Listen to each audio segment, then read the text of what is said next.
have been PG-13. And can you have it both ways? Can you have a G or PG movie that'll appeal to older and more sophisticated audiences? Oh yeah, it's been done before, so there's precedent for it. The best example I can think of is Willy Wonka and the Chocolate Factory. Now, whether we admit it or not, we all saw it as kids and we loved it. Thing is, it wasn't a kids movie.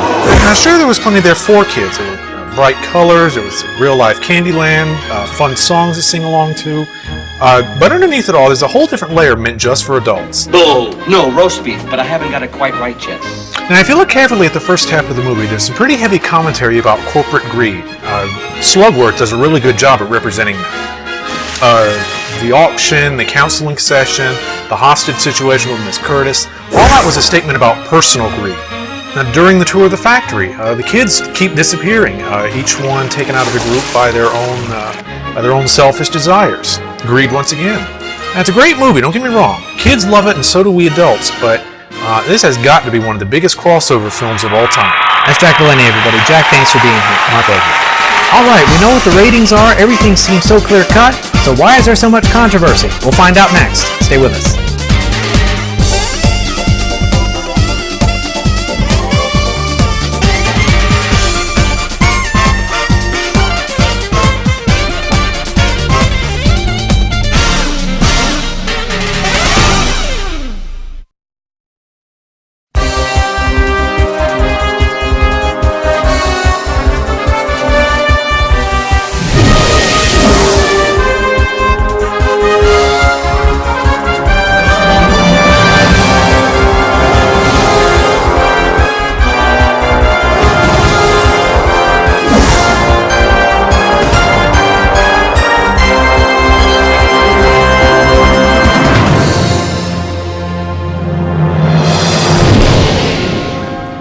$13.50, Bob.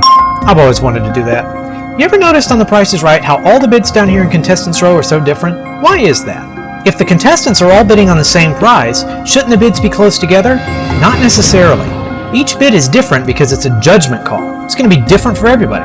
And ratings work much the same way. As Mr. Valenti told us, a lot of things come into play to determine a rating. The plain and simple truth of it is, people just like me and you make the call. 12 people sitting around a table watch a movie, talk about it, and vote on what it should be rated. They're ordinary folks. Valenti told me that the only qualification for being on the ratings board is some parenting experience. But he says a bunch of spare time doesn't hurt. So if they're people just like us, why is ratings such a hot-button issue? Well, it turns out there's more to it than meets the eye. First, R and NC-17 films are tough to sell, NC-17 especially. Newspapers won't advertise NC-17 material, and we all know how important advertising is to any sale. And we can't avoid the problem by making everything G or PG. We already know that those are stereotyped as being bland and kid stuff. They get shunned by a lot of people, including, or maybe I should say especially, the youth market they're trying to protect. The other part of that is content. We know that ratings come from content. But if you have something rated G or PG, the chance is less that you'll be able to include provocative, edgy, thought-provoking content. And those are exactly what draw in the younger and more educated audiences. I'm skeptical that you could, yet intrigued that you may.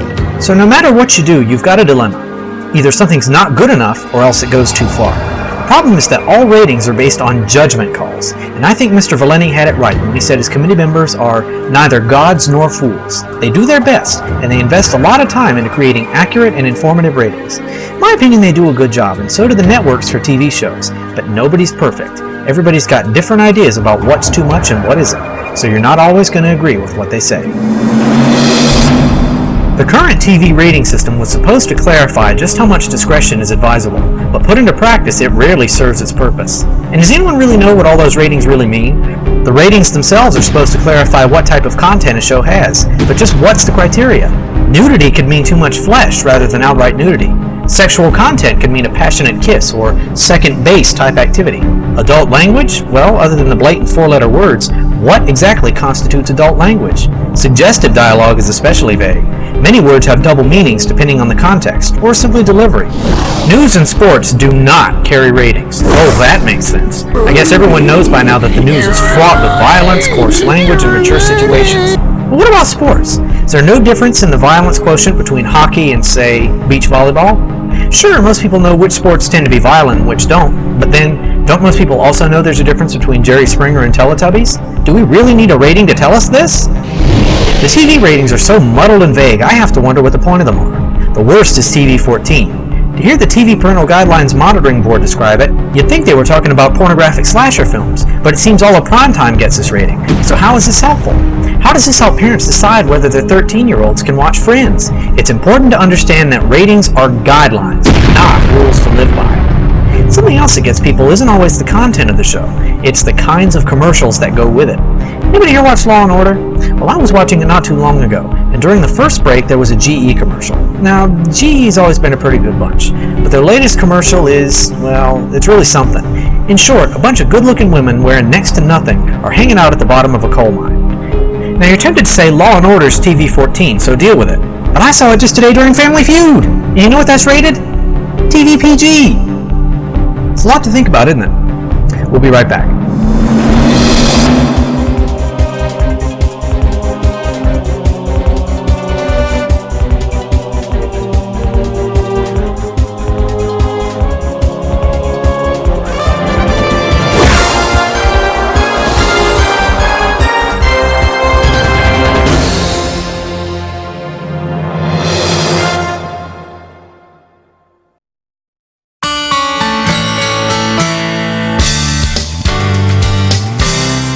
The important thing to remember about ratings is that they're meant to be a guide, not rules to live by. There's no substitute for good parenting, so find out as much as you can about a show or a movie before you let your kids watch.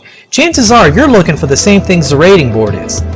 Is it violent? Is it sexual? Does it have a lot of suggestive dialogue? It or else. Or else what? Tell him, Vinny. Carl's Pizza is gonna send out for you. Remember that making ratings is a lot like playing range game.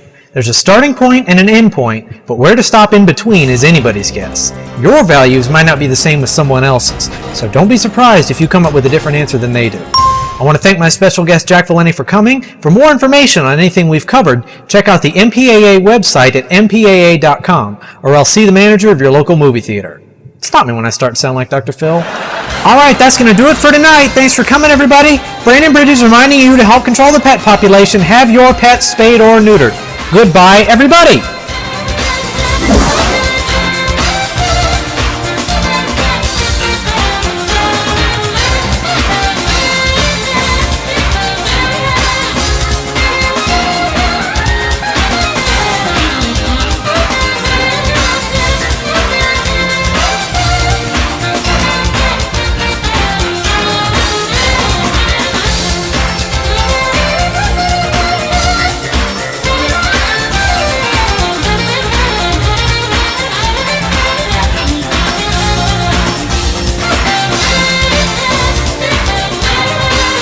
This is Brandon Bridges speaking for Behind the Screens, a Happy Humpers television production.